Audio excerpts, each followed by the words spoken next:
What's up, everybody? We are back. This time we're on the battlefield at Gettysburg. Technically, I guess we were on the battlefield earlier. Cemetery Hill was definitely part of the battlefield. But we're out here on the Pickett's Charge field, the third day's battlefield. And what we are trying to do now, what we would like to do with you now, is showcase to you the camp that was here in 1917, 1918 during the First World War. And so we're going to be showcasing the landscape, where the camp was, and then James is going to come back on camera and he's going to talk about the smaller details, the good juicy stuff about the camps that were here at the time. So we want to start with this shot, which is going to give you a long-range shot of what the camp would have, the land of the camp would have taken up. And over my shoulder in the background you can see big and little round tops, and about 100 yards from me, 150 yards from me, was the swimming pool area for the camp. It was actually about 100 yards south of the high water mark. So it was in that area, in that little swale behind me. So the scope of the camp goes further down towards the south, on towards the Trussell farm is about the largest extent. So you're looking at about half a mile or so from here is the scope of the camp to the south. We're going to do a 360 shot so you can see where exactly we are, and I'm going to progress in this direction. James is going to spin the camera for us, and we're going to go from there. So as we go in this direction here, you're going to see the area of where we talked about earlier in another live stream. The peach orchard is up on the ridge, clear in the distance of your screen. And then we come across to the Kadori farm. Kadori farm shows up in many of the images of the camp here in 1917, 1918, because the camp basically encircles the Kadori farm and takes up that area. A lot of tonnage out there, a lot of canvas, and different structures being put up around the Kadori barn and the Kadori house. As we go further around, you will see the Emmitsburg Road in the distance. Beyond that, the wood line is Seminary Ridge, where the Confederate Army was, the Army of Northern Virginia was here on the third day. Pickett's Charge begins on this side of that wood lot, pushing into this area that we are standing in right now. The camp of the 1917 camp and later the 1918 camp, Camp Colt, extends almost to that ridge line in many cases. So this is a large undertaking out here in 1917, 1918 for a training facility. As we go around further, we'll come around a little bit further than we did the last time. You'll see the lone pine tree standing out along the Emmitsburg Road. That's a memorial that was given to Eisenhower, the commander of Camp Colt, and the men who were here. They actually planted that tree and put a small tablet up on the Emmitsburg Road side of the tree. So if you're ever out here and you want to check that out, go out there along the Emmitsburg Road safely, because people do tend to speed up and down the Emmitsburg Road, and check out that tablet. It's right out there, and it lets you know about Camp Colt. That's the only marker on this side of town to Camp Colt, and so that's it. You got one little marker for a camp that took up this much room. So it goes back to historical memory and stuff like that.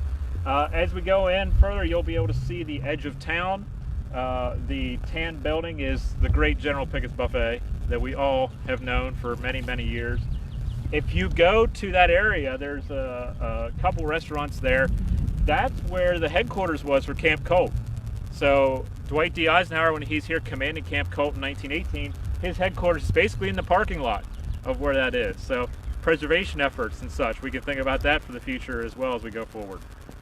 As we shift further around, you'll see the edge of town again. You'll see the Bryan farm, where I had Cameron Sowers out here a few weeks ago talking about the history of the Bryan farm, and that's up there on the ridgeline. You'll see the barn pretty easily. The house is kind of hidden behind a tree. And then you come further around, and then you get to the area that we all know when we come to Gettysburg, or we think about Gettysburg, the high water mark. Right here. It's just a fantastic thing to see that you can be this close to that part of history. We can be talking about other kinds of history. We can talk about First World War history here on the battlefield, and you're just on the other side of the high water mark. Believe it or not, the sinks or latrines for some of these men here in 1917, 1918 are very close to the stone wall. So you can think about that as far as historical memory and mapping out this camp and the size of it. And keep panning around here, you'll be able to see the clump of trees, or the copse of trees that John Batchelder made so famous when it came to Pickett's Charge as the aiming point of Pickett's Charge just over here, a couple hundred yards away from us, about 300 yards away from our position that we're at right now. So we are in the last eighth of the Pickets Charge battlefield. And as we pan around, I'll have Jim come in and talk about the camp itself, the men, the training, etc. Let's just remember that this is Gettysburg National Military Park, which makes it different than a lot of other battlefields, as I've said before, because this could be used for these training exercises during the First World War and in the Second World War also for other camps that we can go over at another point. But for today, we want to stick with 1917, 1918, and I'm going to bring James in, and we're going to talk more about the small details, the cool stuff that happened right here on the battlefield that we tend to overlook because this place is overrun with Civil War history so much for obvious reasons. Now I can talk about First World War history. So James, come on in, buddy. All right. That was another great social distancing change. I'm actually going to walk us slightly over here to focus more on the angle, the famous angle itself. Not because of any cool First World War or Civil War related history, but just because the 72nd Pennsylvania is an awesome unit, and I want a cool profile picture for later with the monument in the background. Got to think about this in advance. But as John pointed out, obviously there's so much history at Gettysburg, not only Civil War, but also First World War, World War II, which I'm sure you're going to hear about with some of John's projects later on as well. The thing that really interests me about the camp here at Gettysburg would be the training that they're undergoing both in 1917 and 1918, because you're going to see drastically different criteria and different syllabi for the soldiers who are here. The men who arrive here in the summer of 1917 are going to end up comprising 4 United States infantry regiments, all of which go overseas to France. The drilling that they're going to be doing is not going to be all that different than the men who fought here at Gettysburg in 1863 would have experienced themselves. It's going to be primarily close order drill. We know some interesting facts about some of the troops who are here. They were doing live fire practice with their Springfield rifles. They were actually firing into the front side, being the west side of Little Round Top, from Devil's Den. And Devil's Den itself was a favorite photography spot for a lot of troops. They would march from here, the area of the high water mark, down to Devil's Den and take photographs, and you'll still find those popping up in antique stores everywhere.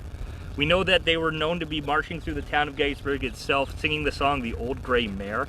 So we know what the culture was like at the time. These were United States regular regiments, right? They weren't men of the National Guard or of the new armies who were recruited very regionally. These were guys coming from all across the country, all converging on a site that they had read about in their history books. They all go off and fight overseas. The 58th and 59th, 2 of the infantry regiments that served here, comprise the 8th Brigade, which served with the 4th, the IV Division, during the First World War and fight at most of the American major battles, including the Second Battle of the Marne, Saint-Mihiel, and they're part of the leading weight in the Meuse-Argonne. They're one of the few units that actually break through in the Montfaucon area during the first wave of the Meuse-Argonne offensive. And a lot of that might have to do with their intensive training they received here in Gettysburg in 1917. So with all the infantry training in 1917, it's not until 1918 when troops come back that you see the tank school or Camp Colt. So when you hear about Camp Colt, what that's referring to is the 1918 tank training school. That's when folks like Eisenhower show up. They receive 1 Renault tank. Eisenhower talks about them receiving others, but we have photographs of just one. Comes over from France, and we know they're using it in the fields all behind us. And just in that 1 year difference, 1917 to 1918, you see a drastic change in the type of training. We talk about the First World War as having been rode in on horses and rode out on tanks. That happens in microcosm here in Gettysburg, just in this field, where soldiers are training in close order drill, fighting in skirmish techniques that would have been not all dissimilar to the skirmishing that soldiers in the Civil War would have seen. And by 1918, they understand the need to coordinate arms, coordinate tanks and infantry and artillery, and they're practicing that. So you see the American military evolving from a 19th century fighting force into a modern military just in these few hundred yards that we're standing in. That's one of the reasons I think that while this area is incredibly important for all American history, particularly the Civil War, the United States, it's also the history of our military in microcosm here. And it's absolutely fascinating to see just how they developed and what the soldiers themselves said about it. What they said some of the shortcomings were when they arrived in France. They had spent too much time focusing on this sort of open warfare their fathers and grandfathers had seen during the Civil War. They needed to focus more on close quarters. They needed to focus more on small unit tactics. They learned that from French and British instructors, both of which would arrive here in 1918. There's a photograph of Eisenhower sitting outside his headquarters with 2 British instructors from the Machine Gun Corps Heavy Section, where the men focused on serving the tanks in the British Army. So it's just an absolutely fascinating spot for all military historians to come here and study this. For me as a Civil War nut, obviously I get just an insane amount out of walking these battlefields, standing in front of monuments to cool units like the 72nd PA.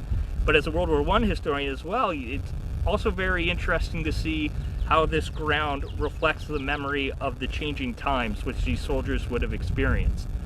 It's also a reunification spot. As I mentioned, the men who are serving here and training here in 1917, 1918 are coming from across the country. For the first time since the Civil War, you'll have men from northern and southern states serving here and training here together, getting ready to head overseas and fight in the Great War. So, an absolutely fascinating spot. We did get a question earlier about how did any Civil War vets feel about the camp occupying the battlefield? Yeah. Which is a great question. There's a big historiography on this, actually. The superintendent of the park at the time of the First World War was himself a veteran of, I believe, the battle, if not the Civil War. And he wrote furiously to the War Department saying that you're destroying my battlefield. Everything is being changed. The land itself does not resemble what it looked like in 1863, not only because of the erosion of over 155 years, but predominantly because of the U.S. Army in 1917. Most of this land has been completely flattened to be able to build structures. They're mainly in canvas, as John pointed out here in 1917, but in 1918 there's physical structures here. And so you just see the description, especially in Union soldiers' accounts from the Battle of Gettysburg, talking about the Confederates appearing and disappearing as they made their advance on the 3rd of July. You can still see that for a large part if you walk across these fields today, but not to the extent they would have seen it in 1863 because of how level the ground was. There's even still remnants of a narrow gauge railway that ran east to west, in between basically where the Virginia Monument is now and just about where the Pennsylvania Monument is. And so that land all had to be flattened as well. Not only is it that aspect, I'd be willing to bet that if for some reason they ever did an archaeological survey of Little Round Top in the area that was fought over, they'd probably find more 1903 Springfield rounds than they would mini balls. There was the firing range.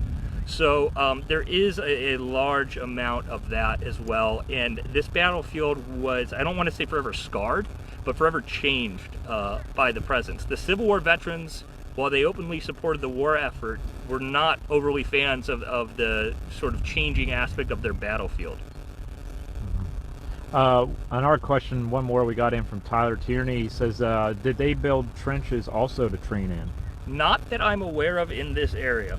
The U.S. Army in 1917, when they entered the First World War, is really pushing for an open warfare doctrine. They see the warfare that's going on the Western Front, and they say, well, the British and the French aren't just motivated enough. They don't know how to use the bayonet and the rifle as well as we do. We're going to continue training to fight like we did in the 19th century, and we'll drive the Germans out of their positions. So you do not really see trench training done heavily at sites like this. I'll also say that for the infantry units that trained here in 1917, this wasn't their last stop before France. The 8th Brigade, the 58th, 59th Infantry, actually go and join with the rest of the 4th Division down in Camp Green in North Carolina. And that's where they're going to see some more sort of intensive combat training. This would be the equivalent of your basic introduction to the military, what we now call basic training, being done here. Then they have the specialty school in 1918, which would be the tank training grounds. And they didn't dig trenches, but they did have obstacles. They utilized some existing ones, including the remains of the Bliss barn, which they used to drive the tank over. So it was really, you could see this idea of how the Americans thought they would fight the war. And Pershing, the commander of the American forces in France, very heavily pushed that the training in the United States would be ones focused on open warfare and getting the Germans out of the trenches into the open to fight them. And a lot of it had to be completely relearned by the troops when they actually got into combat in France, because they found that it just wasn't applicable in the conditions of warfare in 1918. That's awesome. Thank you guys for the comments and the questions. It's been awesome to have you guys on here. We've been getting solidly 23 to 25 people watching at one time, which is awesome. Thank you, James, for that. Really appreciate all the details you brought to this. The other thing I want to get across to you guys is that all this information is out there for you to take in, and you can check out some new monographs that have come out on the subject, but they are still very few and far between. You actually have to go to a lot of the records and dive into the personal accounts, to the primary source materials, and try to understand this in different ways. It's a really cool thing to be thinking about, though, for the future. I know that sooner or later, before I head north, I'd love to go out to the Bliss Farm with James, and we can do some stuff out there on the tank training. There's a lot more to cover that would take up an entire day of a First World War day out here on the battlefield, and preservation efforts that had been tried out here to try to get the landscape preserved to the way it was. Because, as James said, this landscape out here on the Pickett's Charge Field, as we call it, has been forever altered by these camps. So we have to think about that as we move forward in the future. Is there any more comments or anything, James, before we go? A lot of thank you saying the program is really good. Well, thank you guys for tuning in. It was all James. James. But no, this is going to be a great thing to go over in the future. I would like to, as soon as it warms up a little bit more, and we can get out and motivated and get some more vitamin D.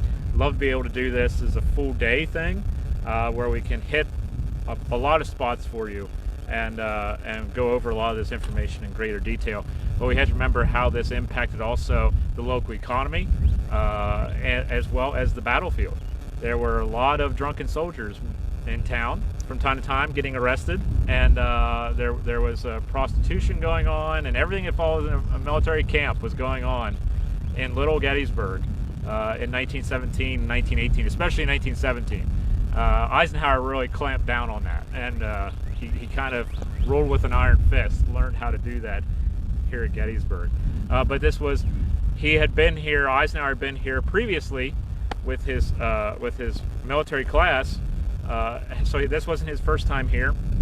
And then in 1918 he comes back and falls in love with the area, and that's why you can go to the Eisenhower National Historic Site today, because he was so enamored with this area. He loved it, and he wanted to come back and stay here. So that leads to another site that's so close to the battlefield, which is the Eisenhower National Historic Site. So these fields tell multiple stories. If you're down near the Chickamauga battlefield, you'll hear quite the same thing. It was also a First World War training camp. Camp Lee down around Petersburg in that area. First World War training camp. Some of those, including Chickamauga, go all the way back to the Spanish-American War. So you can learn about the lessons learned from how they treated the battlefield in the Spanish-American War and move that forward into the First World War, because I know that Chickamauga was pretty torn up in the Spanish-American War, and they wanted to try to not allow that to happen during the First World War. But this is just some really cool killer history that we often overlook, because we come here and we're just so wanting to learn the Civil War history. We're looking at a landscape which has changed, and we don't realize how much it has changed. Even to this day, I don't think we can realize how much this landscape has changed out here, based on what occurred here, not only in 1917, 1918, but the 1913 reunion occurred out here. So a lot of this landscape was utilized for many purposes. The Pennsylvania National Guard utilized it in the 1890s through the beginning of the First World War. So we have to think about that as we go forward, and I would love to be able to come out here with James and maybe a couple other people in the future, do a live stream of that and talk about the First World War history out here, because I'll be transitioning to First World War history for much of the foreseeable future. Woo! So maybe doing something like that would be pretty legit, and give you a different thing to think about when you come out here to Gettysburg, if you ever get the chance to come out. So thank you again, guys, for tuning in. Really appreciate it. We're going to get in and out of the rain a little bit, and I know that Rita's is waiting for James. Heck yeah. So we got to go get that done. But thank you again, James, for being a part of this, brother. No problem. Appreciate it. Glad you could get out of the house today. Glad we could bring you guys outside the house digitally for a little while. But hope you're doing well. Hope your families are well. Please stay in touch. Check in on all your friends. Keep those masks on, guys. Really appreciate it. Take care of yourselves.